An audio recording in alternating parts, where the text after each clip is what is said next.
I think when you respect someone, then you'll begin to care for them. You'll listen to them. You'll have less arguments. That doesn't hurt. Okay, but I think obviously respect, love, care for one another, that all goes in hand in hand. This idea of being in love, you know, before you get married, or, you know, finding a soulmate, I don't agree with. I mean, it would be great if that were true, but I don't think it's realistic. I don't think it's based in reality. Let's hear from everybody else. Again, you wouldn't want that to be realistic. You need conflict in your life. I think that helps Absolutely. you understand the other person better. What you said. So understanding, in addition to respect, is important, I would say. Okay. Well, I think it begins with love, personally. I don't think you have to madly fall in love, not like the Western concept of passionate love, but I think if you genuinely, sincerely love for someone, then I think respect and caring and everything follows. And you become more tolerant and accepting of their flaws, But etc. the problem is, how do we fall in love with the right person, and how do you create an environment for this? And that's the biggest challenge. Well, actually, You one- cannot easy to say, create an don't we all environment for want people to fall fall in in love love? with this wonderful, mystical person that's going to care for us.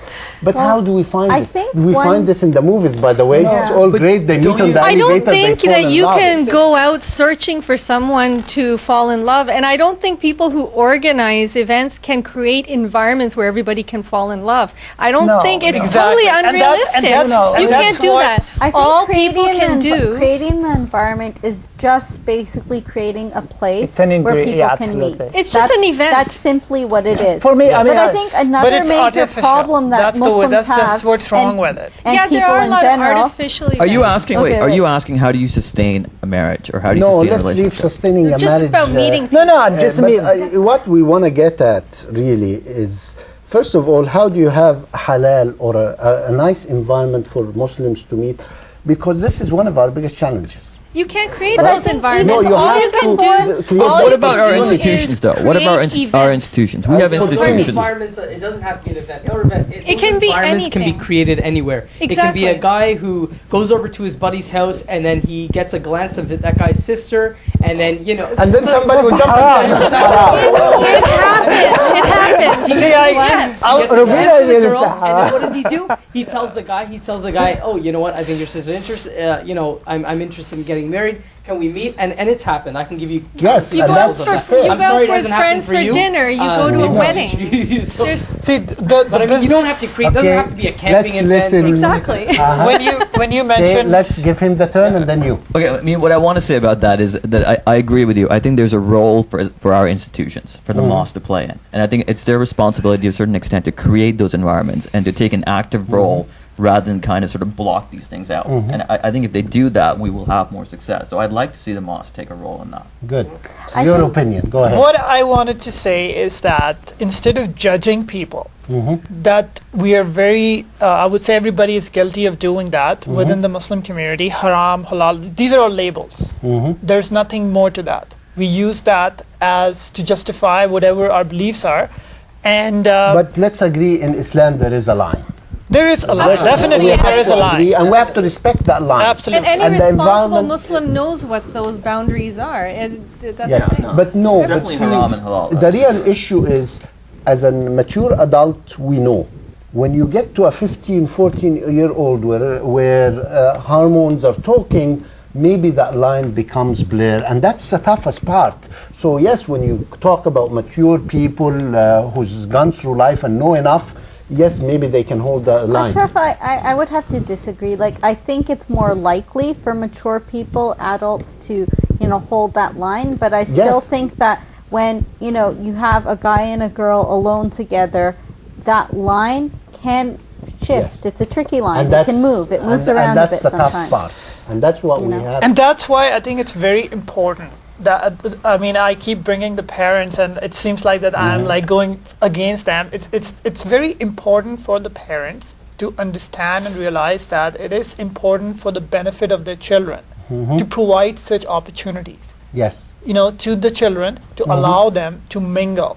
Yes. And there are like certain hang-ups within the Muslim society where it's considered like, oh, this is bad, or like we start labeling. Like, let me give you an example. Yeah. I met, I was giving the Friday speech, and I said we have to create the environment. So somebody came and said, this is totally haram, and we should not allow mixing of men and women. So I asked him, you allow your daughter to go to university? He said, yes. Does she sit beside somebody and talk to her classmates?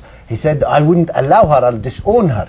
So he's closing his eyes to what realities of the world. And a lot of us are choosing this. And that's what I want to deal with. Rather than the choice of closing our eyes that my daughter at the university is not talking to her classmate, Muslim or non-Muslim, how do we deal with this relationship? Could you give us some feedback? What's your... I think, well, honestly, you have to keep your mind open.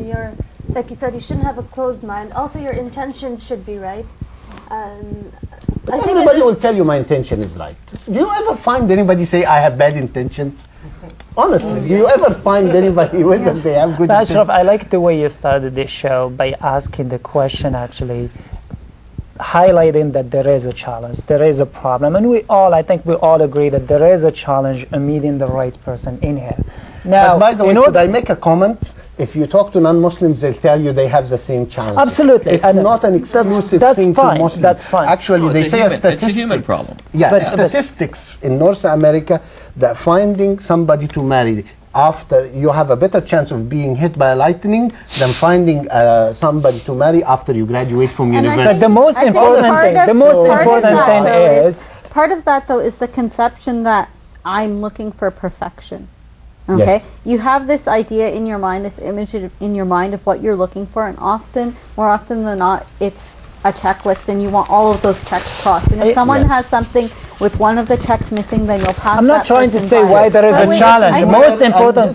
Sorry, I have to intervene here. This is a good point because we have this email from this young lady where she said, she's getting in her 30s.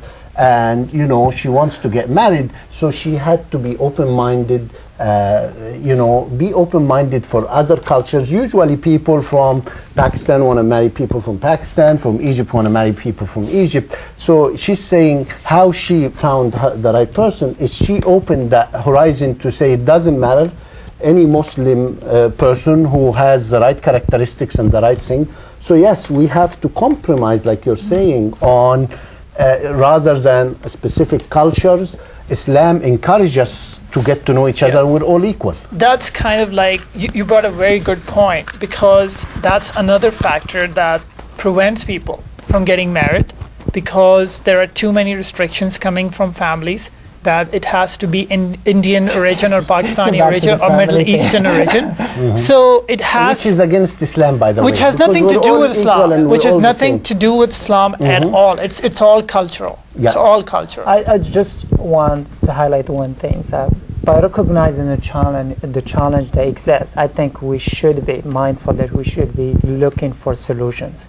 Solutions, you're not going to find solution for everybody. You're going to find solution for a lot of people because we are a diverse Muslim community, and automatically your solution have to meet all the needs in there. So let me throw this thing here. Yeah. And Rabina started the show by saying people are waiting till they're established, they graduate from university and think to get married, getting later in stages. Islam encouraged people to get married young. Why isn't it us as Muslims following the Islam and encourage people? What you find is families saying to the young man, wait till you graduate, wait you're financially stable. Honestly, that's the advice. I don't think people choose to delay their marriage. I am in my 30s, and I haven't chosen to be in my 30s and unmarried. And if I had a decent introductions in my younger days, I would have been married a long time ago. Yeah, but there is a concept that everybody's looking for the soulmate. I have news for you. Yeah. You work it out. I'm not looking for a soulmate. You get married. No, honestly, you get married, and life is sharing, and you share experiences, and you share things, and you build the soulmate thing. Another point that I wanted to bring up is that we as a society have elongated childhood. You're physically mature at puberty, which is about 13, 14 years old, sometimes even younger.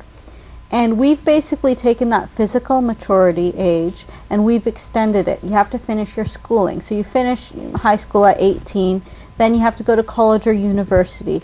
That's 22. And then you have to get your first job and so on and so forth. So people are delaying, they're physically mature for 6 or 7 years here.